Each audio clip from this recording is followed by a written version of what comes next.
অনুপ্রবেশকারীদের থাকার জন্য এবার জেলায় জেলায় হোল্ডিং সেন্টার তৈরির নির্দেশ।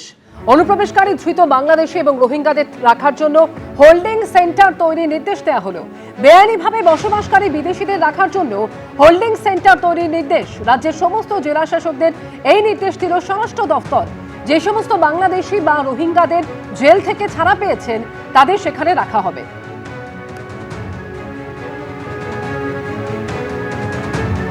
স্বরাষ্ট্র দপ্তরের এই নির্দেশ প্রসঙ্গে সুকান্ত মজুমদার কি বলেছেন শোনাবো।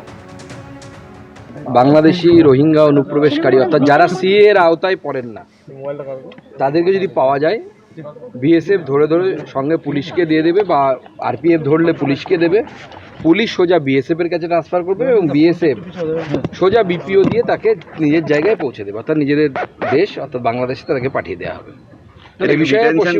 এ বিষয়ে পশ্চিমবঙ্গের নীতি স্পষ্ট, কোনো ডিটেনশনের পক্ষেই নেই আমরা। আমাদের মুখ্যমন্ত্রী স্পষ্ট বলছেন যে আমরা কোনো রাখারাখির কথাতে বিশ্বাস করি না। কেন ভারতবর্ষের নাগরিক নয় তাকে আমরা ভারতবর্ষের নাগরিকদের ট্যাক্সের টাকায় খাওয়াবো, রাখবো? একদম রাখা উচিত না। সঙ্গে সঙ্গে তারা যেখানে থেকে এসেছেন সেখানেই চলে যাবে।